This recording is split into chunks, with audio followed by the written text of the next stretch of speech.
weather watches that were pervasive across this area.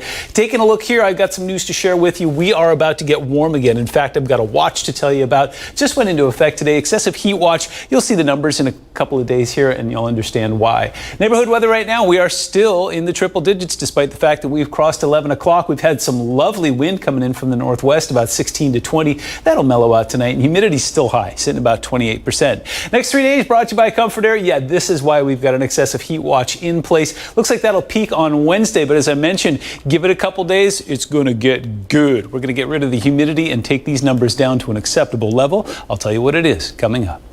Thank you, Mike. California fire officials say 1.4 million acres have burned across the state. President Trump has now signed a presidential disaster declaration allowing more resources and flexibility.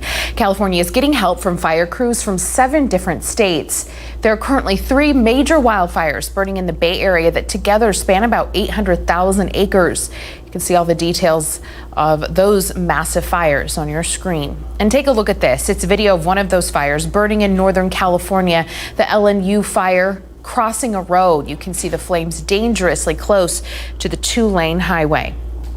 And it now seems firefighters are being targeted by thieves. We're told Santa Cruz officials say someone stole a wallet from a fireground commander's truck and drained his bank account. There's now an online campaign to raise money for that firefighter, and no arrests have been made.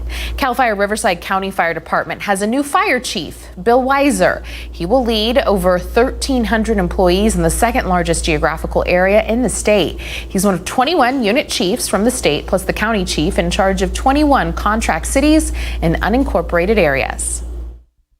It's an integral, cooperative, regional fire protection.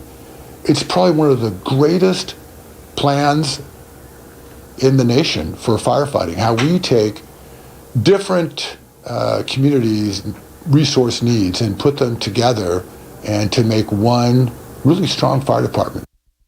He's been in the fire service for nearly 4 decades, all of them with CAL FIRE in different parts of the state. Coming up next, the Postmaster General is back on Capitol Hill today, testifying in front of the House. It didn't come without a heated exchange with one representative, though. We'll show you what happened after the break. Plus, a new update in the push from the president to get TikTok sold. We'll have the latest with a strange turn of events.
House passes a bill that would give $25 billion in emergency funds to the U.S. Postal Service.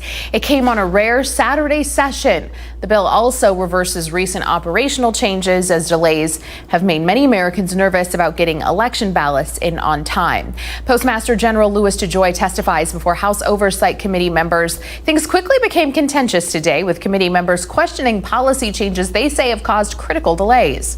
In my heart, I'm tempted to ask, after 240 years of patriotic service delivering the mail, how can one person screw this up in just a few weeks? I guess we couldn't find a government worker who could screw it up this fast. It would take them a while. I would like to agree with you on the heroic efforts of our 650,000 employees across the nation, and the history of the Postal Service for their the 250-year history of serving the American public. And I'm very Will you proud, put the machines back? I'm very proud to lead the organization. The rest of your accusations are actually Will you put the high-speed outrageous. machines No, back? I will not.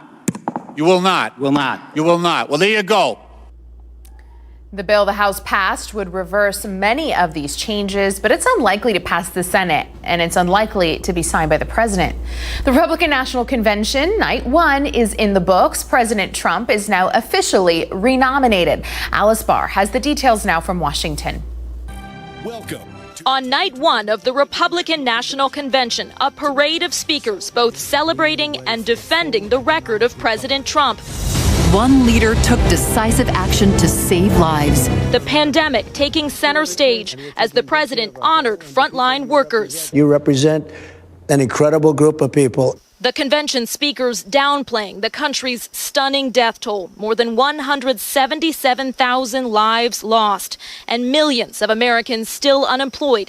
Donald Trump Jr. standing behind his father and attacking Democrats at every turn. Biden's radical left-wing policies would stop our economic recovery cold. The program diving into the culture wars with speeches from Mark and Patricia McCloskey, the St. Louis couple that pulled guns on Black Lives Matter protesters marching through their gated community.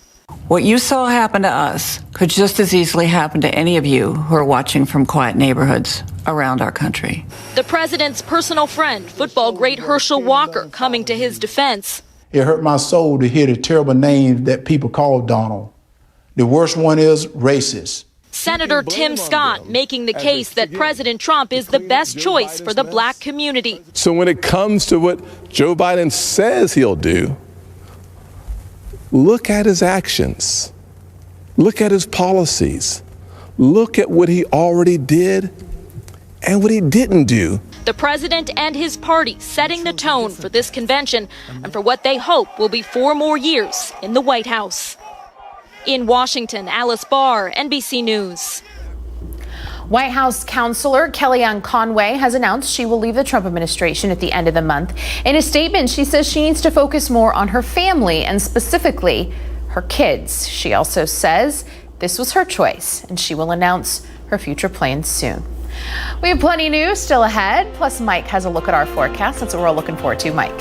Sarah, I can do better than that. Here's a live look for you, courtesy of our Agua Caliente Casino Cam. And we've got what we didn't have last week, which is those evening winds that clear the I-10 corridor out. That's just one of the many steps that are going to improve as we go through the rest of the week. I'll tell you the rest of them when we come back.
welcome back. Here's a live look for you. Another one courtesy of our Walter Clark 111 camera out there.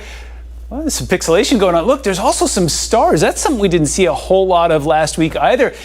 Things moving in the right direction. We got some work to do, probably about another 2 or 3 days of hot and humid, but then by the time we get to the weekend, as I've alluded to, it's going to get much, much nicer. Let's take a look here. Lots going on in the big picture. I got infrared zoomed out one more time to show you that things are relatively quiet along the west coast right now. We've still got that ridge of high pressure, very easy to identify there, and that is one of the things when I was telling you earlier that there is the potential for some more dry lightning up in far northern California. Looks like we're going to be looking at more of that on Tuesday, but then that should start to mellow out a little bit. You see some of that monsoonal flow continuing to move right along Arizona, Mexico line there. We saw some showers that popped up today right over top of Idlewild, but then mellowed out fairly quickly. In fact, no watches or warnings associated with them, just free beneficial rain and no flooding. We'll take that. Here's what we're looking at as far as the tropics go, and it's a mess. We call these spaghetti plots for a very specific reason. We've got Laura and Marco. Let's break them out here. Marco, not a problem for anybody. This is just a garden variety tropical disturbance that will make its way very close to New Orleans. In fact, there were waves already firing up on Lake Pontchartrain earlier this evening. This thing moves off towards the west, becomes a post-tropical low, gets picked up by the jet stream, and it's out of here. It's just a rainstorm. That's pretty easy for those folks to deal with. This, not so much. This is Laura. Laura is expected to strengthen. Once it makes its way past Cuba there, will become a Category 1 storm, will ramp up to Category 2 strength. But remember, this is very warm water, no wind shear, nothing to stop this from possibly potentially become a Category 3 as it moves through there. It's something we'll keep a very close eye on. If it does make landfall, well, it will make landfall. If it makes landfall as a major hurricane, that would be on Wednesday evening around 5 p.m. our time. So we'll keep an eye on that. Putting Futurecast into motion there, what you will notice tomorrow is there is the potential for some cumulus over top of our mountains, but not a whole lot of moisture for them to work with. So I don't expect anything dramatic to happen to our west or up towards the high desert tomorrow. If anything changes, we'll let you know. So remember, going into the weekend, we had dew points that were riding in the 60s and 70s. Unacceptable. We had humidity that was sitting in the 30-40% range. We're going to ride closer to the low to mid 50s and keep our minimum humidity about 20-25%. Still muggy, but certainly nothing like we experienced last week. Take a look at the almanac for today. 115 degrees. Yowza. 106 is our 30-year average. 122 is our record. And in the overnights, 85 is still warm, muggy, and unacceptable, but at least it wasn't the 90s that we had last week when we were breaking overnight temperature records. Currently 87 in the Yucca Valley, 94 in Thousand Palms, 99 in Coachella, 69 in Idlewild, and 59 in Big Bear. That sounds wonderful. We've got those winds coming through, sustained about 16 to 20 right now. They will mellow out after midnight, but they are always welcome this time of year. 95 is where we expect to get to 1 o'clock in the morning, and then 85 is where we start tomorrow. 114 is where we'll get to in the afternoon. 116 in Indio, 105 in Joshua Tree. Your Comfort Air 7-day forecast shows some hot air headed our way through Thursday, and then the changes come just in time for the weekend. Look at that. Sunday, we're going to be exactly where we should be this time of year, and if we're really good, do all our homework and eat all our vegetables, we'll get some 70s overnight on Monday.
Kentucky Fried Chicken is temporarily changing its slogan, finger licking good, because, well, that's probably not the best message to send right now. KFC said the 64-year-old slogan doesn't quite feel right now.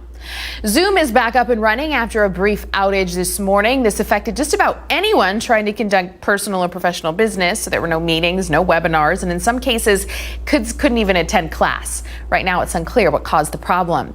TikTok is suing the Trump administration. The administration is trying to ban the Chinese-owned app in the U.S.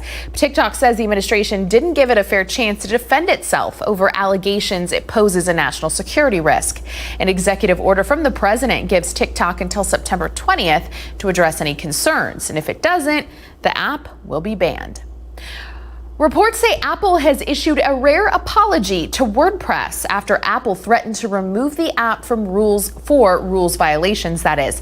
So apparently Apple wanted WordPress to add in-app purchases so they would get a cut of those purchases, but WordPress wanted to remain a free-to-use app.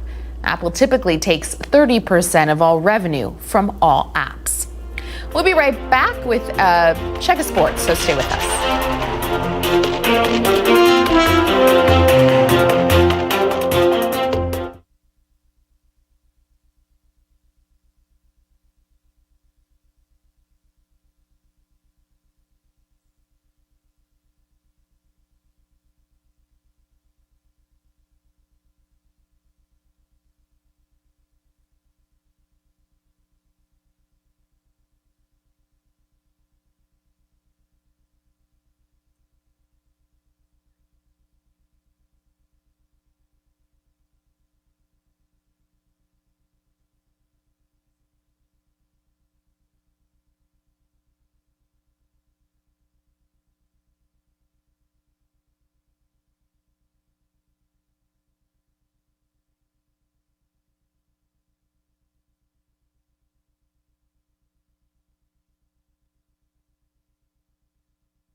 Welcome back. Time now for a look at your NBC Palm Springs sports headlines. The Los Angeles Lakers wore their black Mamba jerseys in honor of Kobe Bryant and his daughter Gianna. The tribute comes on a significant date. August 24th, as the numbers 8 and 24 are the two that Kobe Bryant wore during his career with the Lakers. The jerseys also feature a number 2 inside a heart in the corner to honor Kobe's daughter Gianna, who wore the number 2 during her burgeoning basketball career.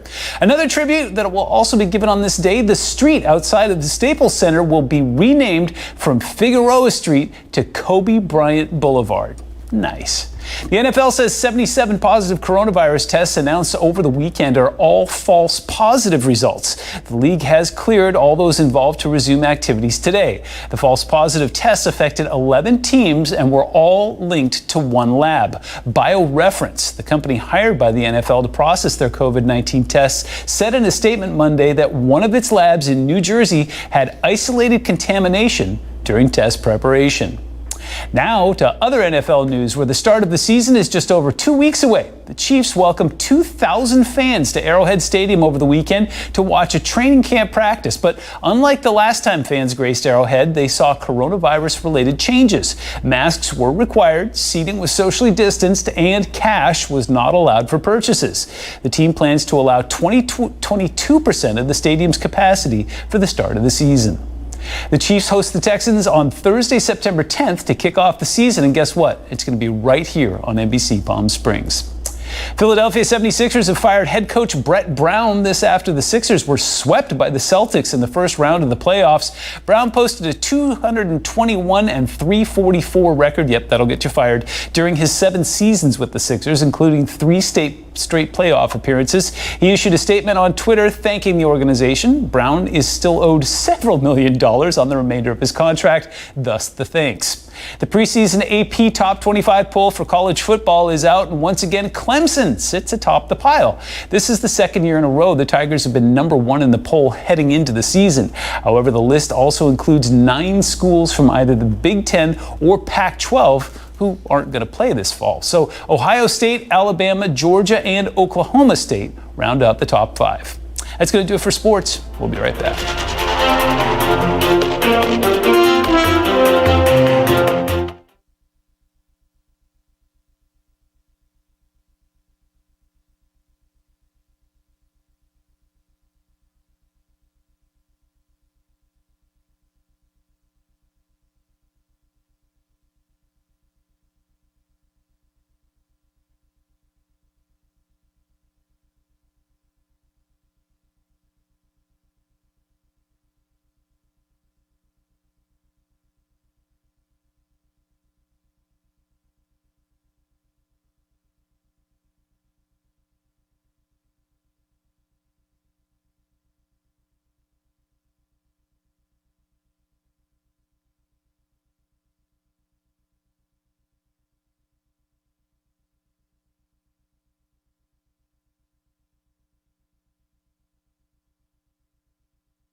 Is really cool that they're naming Figueroa Street Kobe Bryant. Imagine Kobe Bryant Boulevard right in front of the Staples Center. It doesn't get any more perfect. Yeah, I mean, you know, it's sad that I had to come to this, but yeah, I mean, it's a great way to honor him. Absolutely. Absolutely. Okay, so I was saying that I just feel like I've got really bad allergies, and you said it's just that time of year. It's August in the northern desert. The humidity, again, not as bad as it was Friday when I was doing those readings, and I'm looking at a 70-degree dew point. I just like, ew, it's oppressive, right? Oh yeah, I'm thinking, am I in Florida? Like, yeah. But it gets better this weekend, considerably better. Okay, well, I trust you. We'll see you tomorrow night. Have a good one.